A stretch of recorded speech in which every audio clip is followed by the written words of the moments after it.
Last night, did you watch the game at Old Trafford? What a win for Newcastle United, who were brilliant. My team, very, very pleased to see that. But as much as Newcastle were brilliant in that first half an hour especially, Manchester United absolutely woeful again. So poor. What did you make of it? Well, the first 5-10 minutes, I was like, wow, this could be a hiding. Newcastle were all over them. Could have scored 3-4s before half time. And when I saw the lineup, I was absolutely baffled.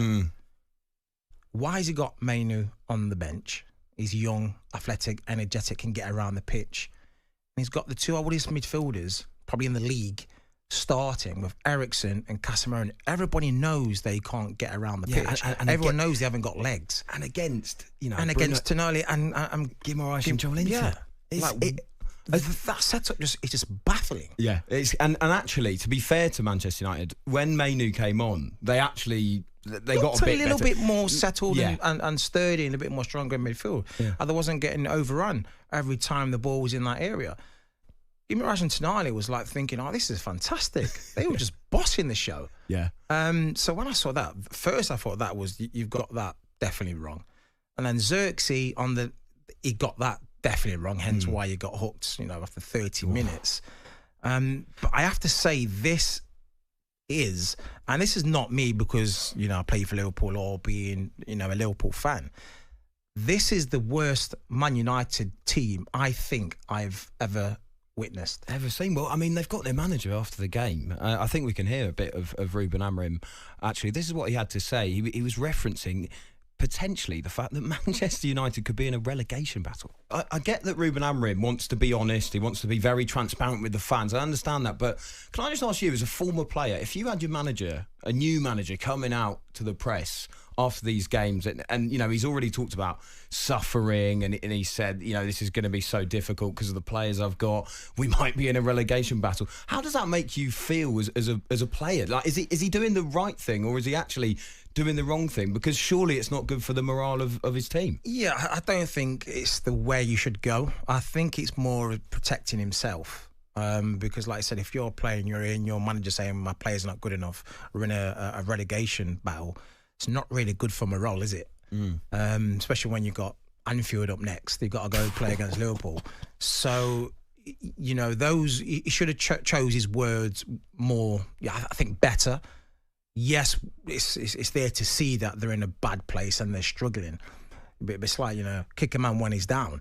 Yeah. His job is to lift his players. His job is to reunite them and get that hunger back and get them running around. We've seen so many times when teams are struggling. Like, for instance, look at Wolves under Gary O'Neill. They're playing good football, but they're just getting bad results. He got the sack. A new manager came in. It's the same players, but they got a little bit of lift. And I think some of the players came out saying, like Cunha said, look, he just came in, he was bright, he energised us, and the players react to that. But if you've got a manager coming in saying, oh yeah, this is doom, this is dark, we're in a relegation battle, Man United players don't hear that. I don't think any Manchester United players ever heard that we're in a relegation battle. I mean, are they? So it's poor words from him. Yeah. Are they actually in what? I mean, like you say, you've got Anfield next, and Ipswich got a win last night. I mean, it's ridiculous, isn't it? If you look at the facts, they're on 22 points. Ipswich are on 15. That's a 7-point difference. So if they go to Liverpool and they lose, which is more than likely on current form and where you're looking forward to that game, by the way. I can't wait. If they lose that and Ipswich, get another win, it's a 4-point difference from them and being in the bottom 3. So unfortunately, the truth's there. The numbers are there that they are in a relegation battle. They've got Southampton, which after Liverpool, which they should win. Yeah, big old battle at the bottom there. That's another relegation dogfight. Then they've got Brighton as well after that, which is no easy task. So it's crazy. I never ever thought in my wildest dreams that Manchester United Football Club, I'll be saying that halfway through the season, they're in a relegation battle. Yeah, I've never seen you try and hold in Laughter Mall. I genuinely, I've never seen it. No, do you know what? I've given a lot of stick to Man United, and This is just, it's not pity. It's like I'm in a bit of state of shock. It's like this turn of events is just, I don't think you'd ever seen it again. What's baffling as well is that they've actually gone backwards. They've spent, they're the second highest spenders behind Chelsea, who spent 1 billion. Man United have spent 500 and something million, £500 million. In this last season, they've spent 178 million on Xerxes. Was it Yacht League? They got in the summer. And also a lot of those transfers sanctioned by Dan Ashworth, who's now left the club. It's a mess. 178 million to go backwards. This team is no better than last season. They had McTominay in midfield. That's a better team with McTominay than this season. The year before that, they had Martial, Ronaldo. I know it wasn't great, but that's still a better team than what I'm seeing right now. Manchester United fans, give us a call, 03717 22 33 44. Ruben Amorim talking about relegation. About what are you making the way Ruben Amorim's talking about your team at the moment, and what is going wrong? What is the key to all of this madness at the moment at Old Trafford? By the way, on Newcastle, by the way, who we should give, let's give them a bit more praise. Why not? I'm in charge of the show. Yeah, you might can. as well. They deserve it. But I mean, firstly, I certainly think they're very much in a fight for the top four now. Given that also they don't have European competition. Alexander Isak as well. We have to talk about him because he has been absolutely sensational, especially in the last few weeks. Now, obviously, this always comes with him being linked to other moves. I don't really want to talk about it as a Newcastle fan, of course, and I really hope it doesn't happen. But when you look at how much he might cost, well, I reckon we're talking, 120, 130 million. His contract runs till June 2028. So it's a long contract already for him. Everyone seems to be saying, oh, well, it's Arsenal that need to go for him. They need to get the number 9 in. Do you think that would be the right move for Isak if you were in his position? It's a tough one because you look at Arsenal, they've been challenging for the last 2 years to win the Prem. So they've got that on the side. Yes, they probably are, a better team than Newcastle at present.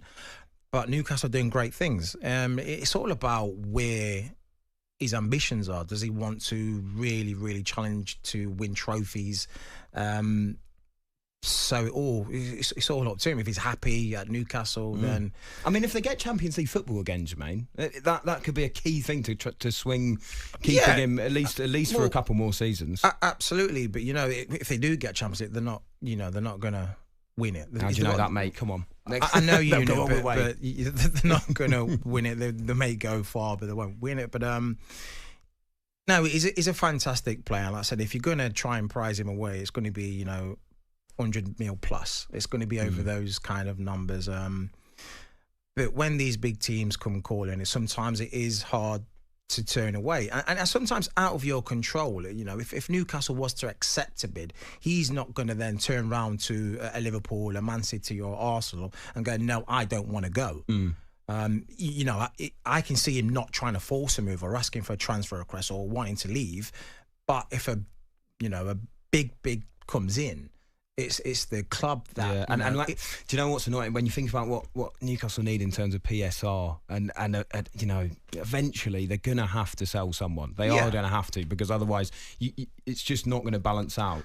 So I hate talking about it, and I hate talking about some of our best players potentially leaving. You never want to really think about that, but it annoyingly might be the reality of the situation. But I do think that we could see Isak stay at Newcastle, I think, at least a bit longer than in the summer, especially not in January. That it's all down to the club. If the club reject any bids, then he will stay. If they accept, then obviously he's got the option to leave. But I don't think he's going to be turning down deals or offers if they came in. If the Newcastle board accepted a massive 150, 160 million pound deal. Yeah. If they were to turn it around, then Isak will be probably happy. I'll stay at Newcastle. But if the board go, oh, we need this, and then we give you, the option to talk, and then I think that's the only way he goes if the club let him go. Yeah. Just very quickly, Jermaine, as well, we're going to be talking about the sacking of Wayne Rooney from Plymouth a bit later on. That was announced a bit earlier today. I don't know if you've seen this, but it's a bit awkward because the new calendar for next year for Plymouth? You know, you get the calendar. Yeah. You must have been in a few calendars, surely. Yeah. Mr. July or something. Do you know, Mr. August. I might know. It's January because obviously being in Capricorn. Oh, of course. So Yeah. I was in the January. Yeah, it's to brighten up one of the more miserable months, of course. It's in my picture of Jermaine Calvin Pennant. Klein's. Guess who is... Oh, my word. No one wants to see that. But January in that Plymouth calendar, guess who it is? 2025. Guess who it is? It's Wayne Rooney. That's awkward, isn't it? Oh. That is a bit awkward. On AM, on DAB, via the talkSPORT app and on your smart speaker. talkSPORT.